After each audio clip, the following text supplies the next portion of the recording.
Hi guys, my name is Becca, welcome back to my channel, and today I'm here with another weekly reading check-in. Okay, so this month is not going the way I thought it would go. This first week, it's not bad. Like, I've read 3 books this week, and I'm really happy with what I've read. And I've read a little bit of other books, which I'm not going to get into one of the books that I'm currently reading. I'm actually not going to get into the books I'm currently reading, other than the one I've tried to pick up over the week.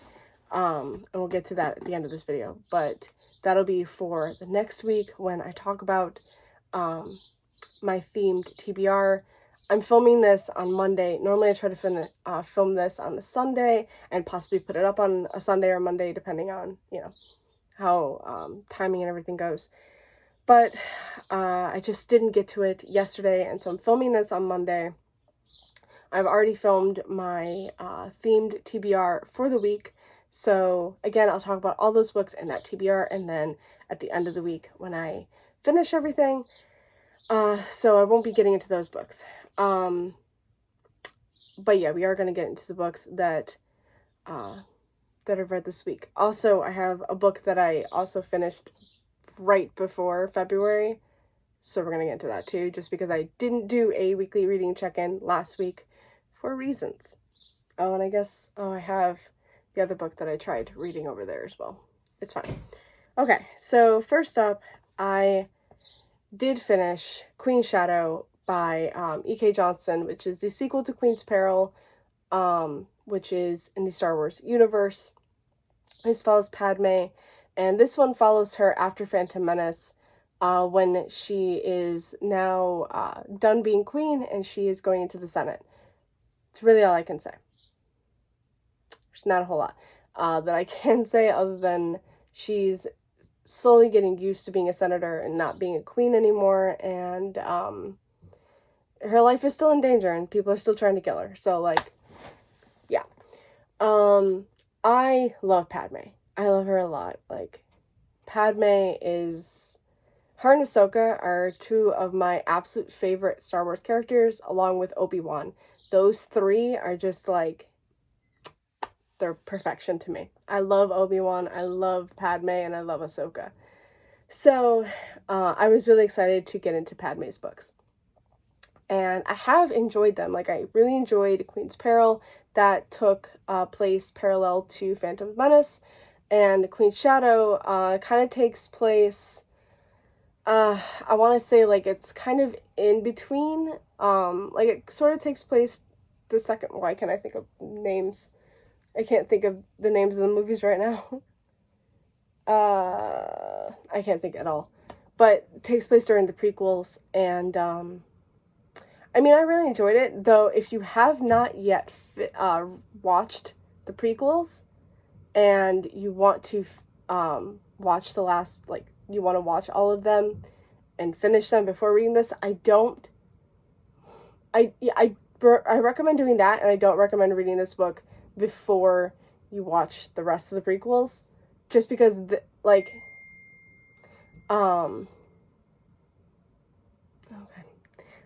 this spoils the end of the prequels, and also Queen's Peril spoils the end of Phantom Menace, if you have yet to watch that. So, just go into those knowing there are spoilers in the books if you have yet to watch the movies. Just saying.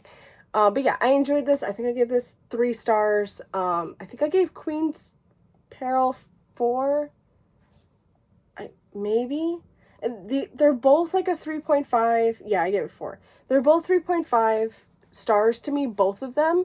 But Queen's Peril I liked more than Queen's Shadow. So I rounded up for Queen's Peril and rounded down for Queen's Shadow. But they're still both like a 3.5 star to me. And very good. I really enjoy Padme, so... Everyone wants to text me today. It's fine. Oh my god. Yeah. So yeah, everyone's trying to text me, but it's fine. So I did read Queen's Shadow. It took me all week to read. I was not in the mood to read at all. Physically. So I ended up reading Queen's Shadow electronically because I got it from Hoopla. even though I had a physical copy. And I did try to pick up a physical book that week, which was the book I said I really wanted to pick up the week before that. I was so happy to have like a free week and just pick up what I really wanted to read, which was The Invisible Life of Addie LaRue, which I actually have over on my shelves now. I have not finished that. I got 50 pages in, loved it. I was loving those 50 pages, but could not pick up a physical book for the life of me. So, yeah, there's that. I have yet to continue because I still don't want to pick up a physical book. So, which again, you'll see this week as well. So I started February off with How to Marry a Millionaire Vampire by Carolyn Sparks. This is a reread for me. I really enjoyed it. It's got a lot of nostalgic feelings for me. Do I think it's like the best written thing in the world? No. And it's very of its times. Like this was made, oh God, in 2005. You could definitely tell it was made in 2005, and that's when like the vampire paranormal romances were all the rage, and that's when I really fell in love with those books. So I'm not upset with this book at all. I think I gave it 4 stars because I had a blast reading it. I've talked about what this was before in my TBR. We follow Roman, who is a 300-year-old vampire. At least I think he's 300. And he is the owner of Romatech, which is a company that makes and creates synthetic blood and distributes it to the vampires that need it. Makes a lot of money. It's great. And Roman ends up trying out this experiment and losing a fang because of it, and has to go to a dentist, a human dentist, because vampires don't have dentists. And he has to find one that's obviously open late at night, and so he finds one, and he meets our main character. Why can't I think of her name? Shanna. And he's having a hard time, like, kind of manipulating her at first, but he slowly gets in, and she's on the run from these Russian mobs that are trying to kill her because she saw stuff she wasn't supposed to see, and so now Roman is helping her with that and trying to keep her safe. Also trying to keep the whole vampire thing a secret. Spoiler alert, doesn't work out well. Also, he has more and more secrets inside his home as well. That again doesn't go well. But it's funny. The thing I really love about this series is that it's funny. It doesn't take itself too seriously. And I have a blast reading this. It's the same thing for Lindsay Sands' series as well. I just have a blast reading them. And they're just quick and fun and easy to read. And I give it 4 stars. So after that, I decided to pick up Cressley Cole's next book, which is No Rest for the Wicked. This is the second book. Yeah, this is the second book in the Immortals After Dark series. The first book I read, Boiler Once Forever, is a prequel, so that's 0.5. So that's why this is the second book and not the third. But you know what I mean. So, No Rest for the Wicked follows Sebastian, who, Sebastian is a vampire, and he is the brother of Nikolai, who is the hero in No Rest for the Wicked, not No Rest, in A World That Once Forever. So we're going back to that. And then we also follow Katerin, who is a Valkyrie, and she's descended from the gods, and she hates vampires because her sisters were killed by vampires, and so she has vowed to just destroy them all. And so she goes, she's on a mission pretty much to kill Sebastian because this town wants him dead. And when she gets there, things don't go exactly as planned. She finds out that she's his bride, which, like, vampires don't really feel anything until they're in the presence of their bride, which then, like, their heart starts to beat. They want to have sex. Like, it's this huge thing. So, yeah. So we find out that Katerin is his bride.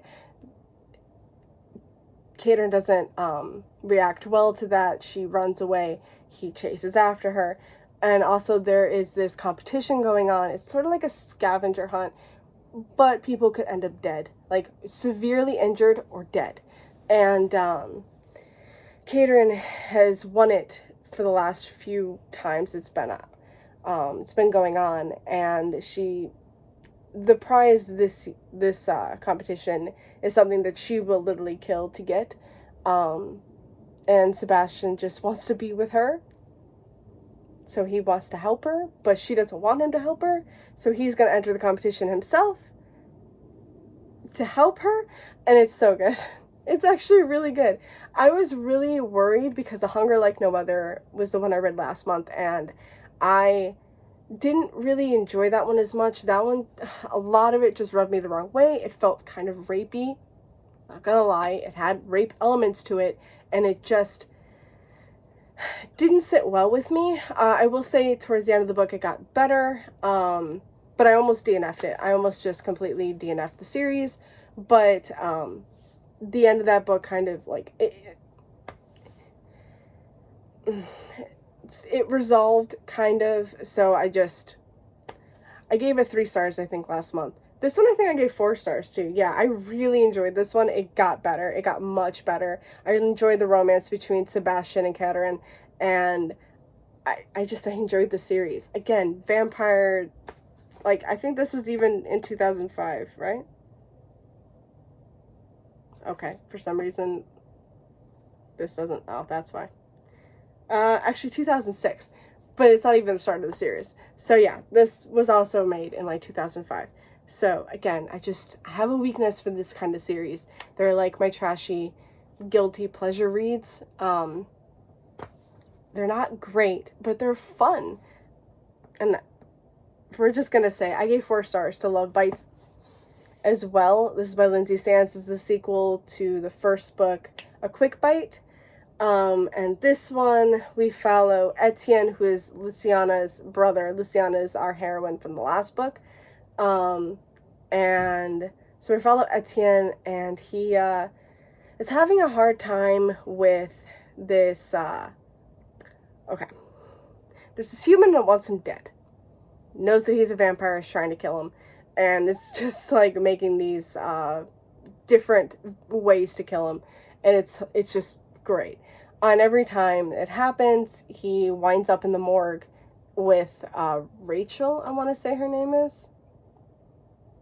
Yes, with Rachel, who is who has the night shift in the morgue.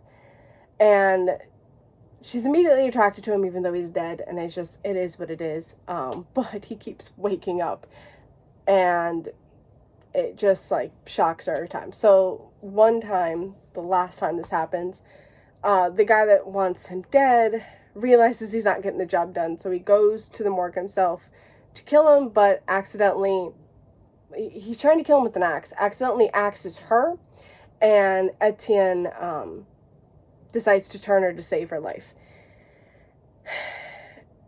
And there's a lot of stereotypes about vampires and a lot of like myths and everything about vampires. It's not true in the series, and Buffy the Vampire Slayer gets referenced, and it's just fantastic to me, and I absolutely love it. But yeah, Rachel and Etienne end up having a romance, even though Rachel isn't too keen on being a vampire at first at all, but slowly, has to just come to realization that she doesn't have a choice, and yeah, it's really good. It's really fun.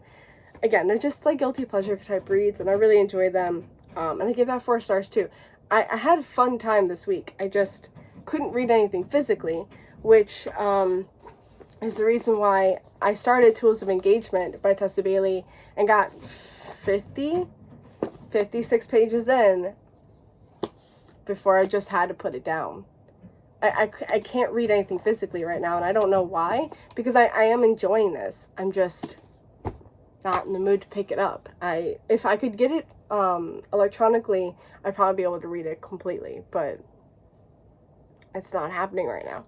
And I'm worried because starting on the 16th is when A Court of Silver Flames comes out, and I really want to read that, but that's going to be a physical copy, and I'm worried that I'm not going to be able to read that next week, or So yeah, I am worried, but it is what it is. Hopefully, I'll be able to just snap back and start reading some physical books as well as the ebooks, because that would make my TBR go down a hell of a lot more, because I have quite a few physical books still like just waiting for me to pick up.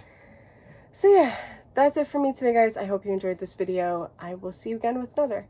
Bye, happy reading, and stay safe.